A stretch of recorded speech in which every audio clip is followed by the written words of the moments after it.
Sarah Henderson had always been a light sleeper, but lately, something was different. For the past 2 weeks, she found herself waking up at exactly 3:17 a.m. every night, her heart racing with an unexplained sense of unease. She would lie in bed next to her husband Mike, listening to the quiet sounds of their suburban neighborhood, the distant hum of air conditioners, the occasional car passing on Maple Street, the soft rustle of wind through the old oak trees that line their block. It wasn't until she checked her phone one morning over coffee that she discovered the source of her midnight anxiety. Her Ring doorbell app showed 14 motion alerts, all time-stamped at 3:17 a.m., all from the past 2 weeks. Each alert was accompanied by a small video thumbnail that made her stomach drop, a figure standing on their front porch, perfectly still, facing their door. Mike, she called to her husband, who was getting ready for work upstairs. "You need to see this." The first video was from 2 weeks ago, Tuesday, September 5th. At exactly 3:17 a.m., the Ring doorbell's motion sensor activated, and the camera began recording. What Sarah saw made her hands shake as she held her phone. An elderly person in light blue pajamas stood at the edge of their porch, just inside the range of their doorbell's night vision. The figure was small and frail, with thin white hair that seemed to glow in the infrared light. But what disturbed Sarah most was how still they were, not moving, not fidgeting, just standing there like a statue, staring directly into the camera lens. Mike came downstairs, adjusting his tie, and looked over Sarah's shoulder at the phone screen. "What the hell?" he whispered, his voice barely audible. "Who is that?" They watched the entire 45-minute recording together, neither of them speaking. The figure never moved once during the entire recording. They could now see it was clearly an elderly woman, stood perfectly still, her thin frame barely visible in the pajamas that seemed too large for her frail body. Her breathing was audible through the Ring doorbell's sensitive microphone, a slow, labored rhythm that filled their quiet kitchen with an unsettling presence, even though she was just a recording on a phone screen. "This is terrifying," Sarah whispered, scrolling to the next video. "Look, there's another one from Wednesday night.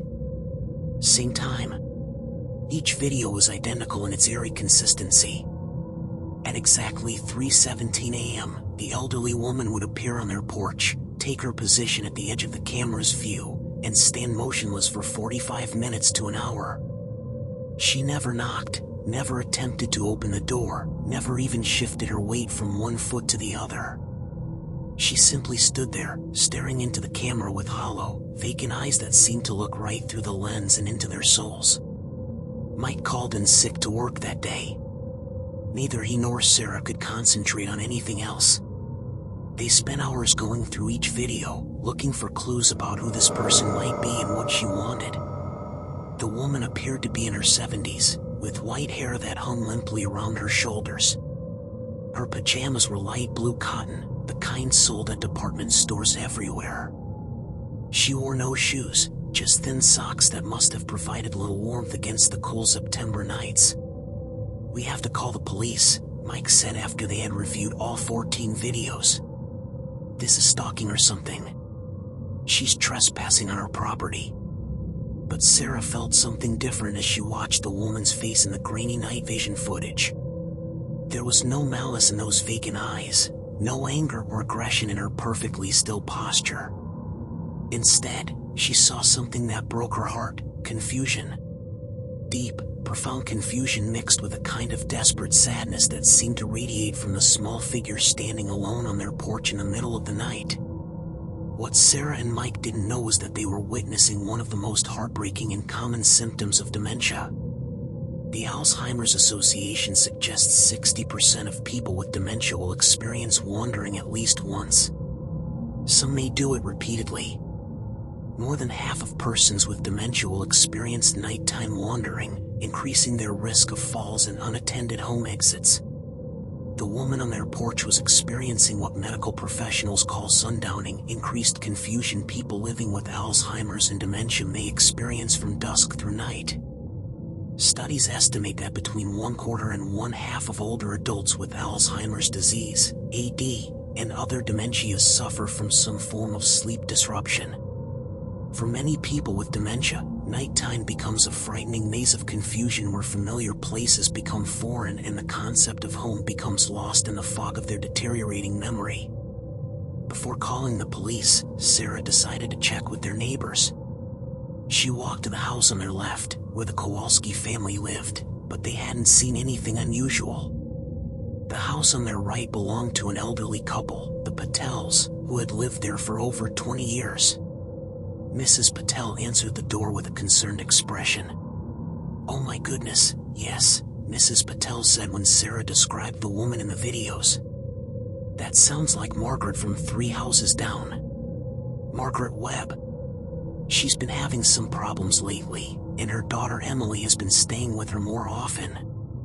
Mrs. Patel explained that Margaret had been diagnosed with dementia 2 years earlier, and her condition had been getting worse. Emily mentioned that her mother had been getting confused at night, sometimes forgetting where she was.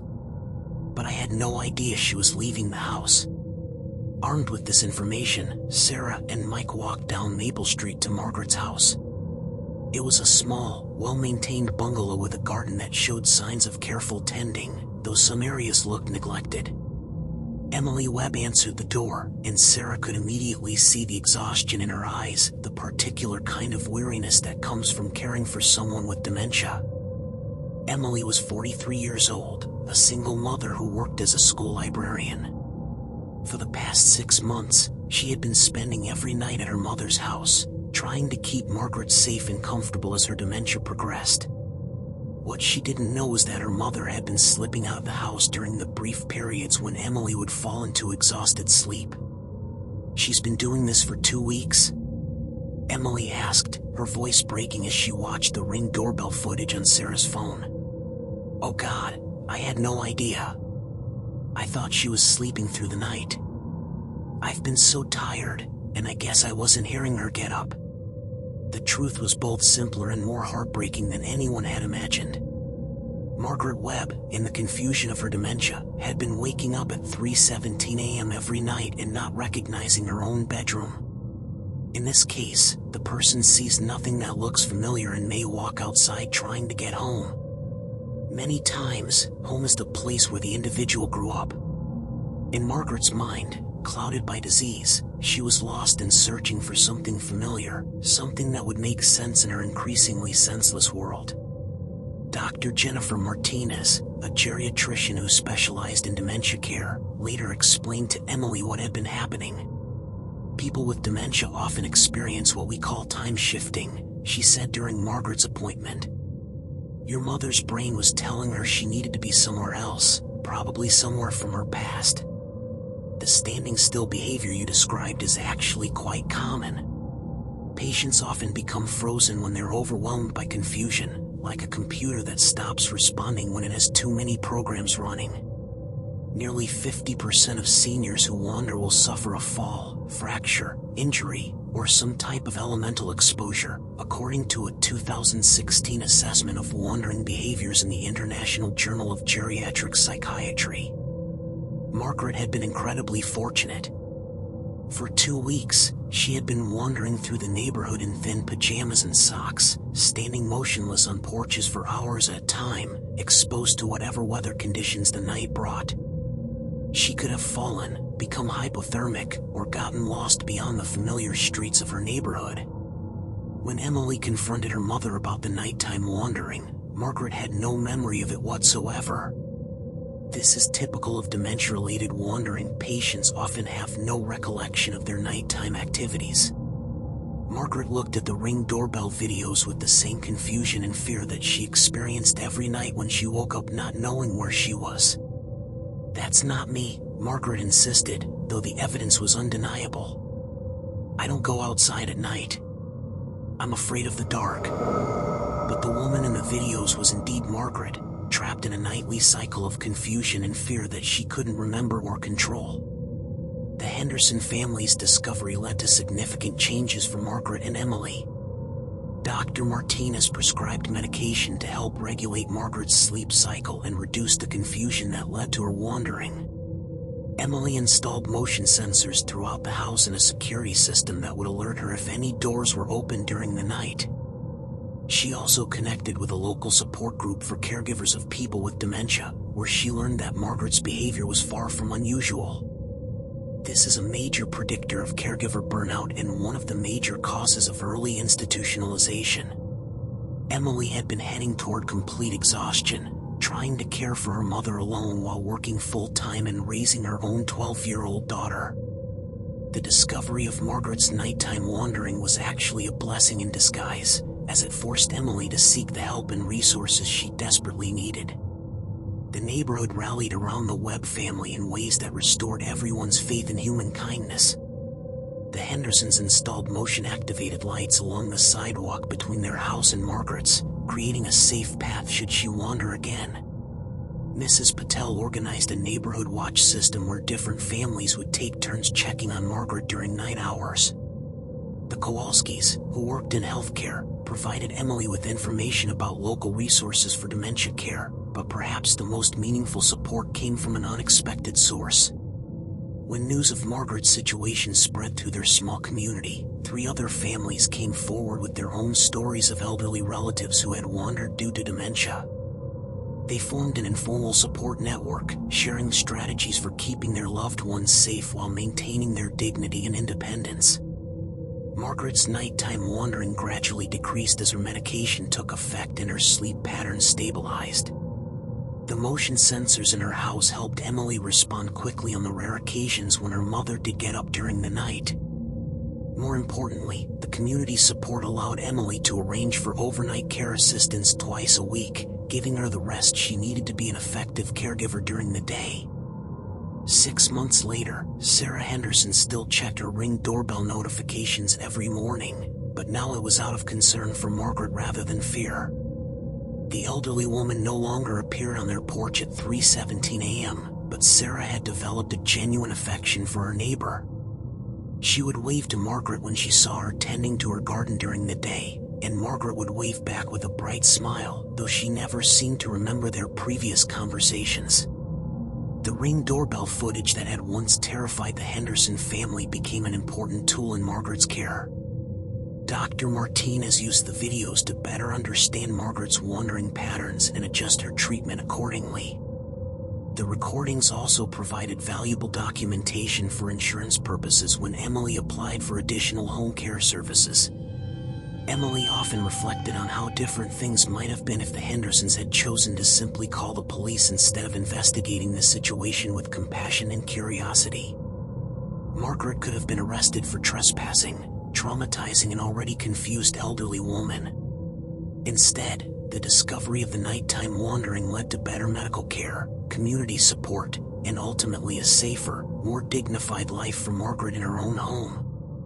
The story spread beyond their neighborhood, eventually reaching local news outlets who used it to raise awareness about dementia-related wandering and the importance of community support for families dealing with the disease.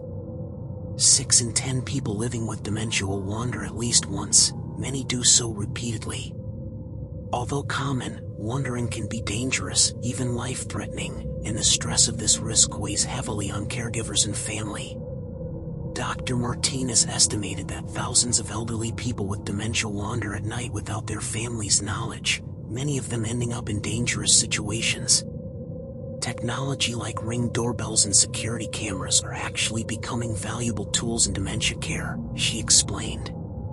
They help us identify problems we might not otherwise discover until it's too late. The Hendersons kept their Ring doorbell, but now they thought of it less as a security device and more as a guardian watching over their vulnerable neighbors. They had learned that sometimes the most frightening things we encounter are actually calls for help, and that taking the time to understand rather than simply react can make all the difference in someone's life. Margaret Webb continued to live in her small bungalow on Maple Street, surrounded by neighbors who had become an extended family, supported by medical professionals who understood her condition, and cared for by a daughter who had learned that she didn't have to face the challenges of dementia care alone. The Ring doorbell videos that had once seemed like evidence of something sinister had become proof of something beautiful, the power of community compassion to transform fear into understanding, and mystery into meaningful human connection. On quiet nights, when Sarah Henderson couldn't sleep, she would sometimes think about those 2 weeks when Margaret stood motionless on their porch, lost and confused but never giving up hope that someone would help her find her way home. In the end, that's exactly what happened. The entire neighborhood helped Margaret find her way home, not just to her house, but to a place where she was understood, protected, and loved despite the cruel disease that was slowly taking away her memories but could never diminish her worth as a human being.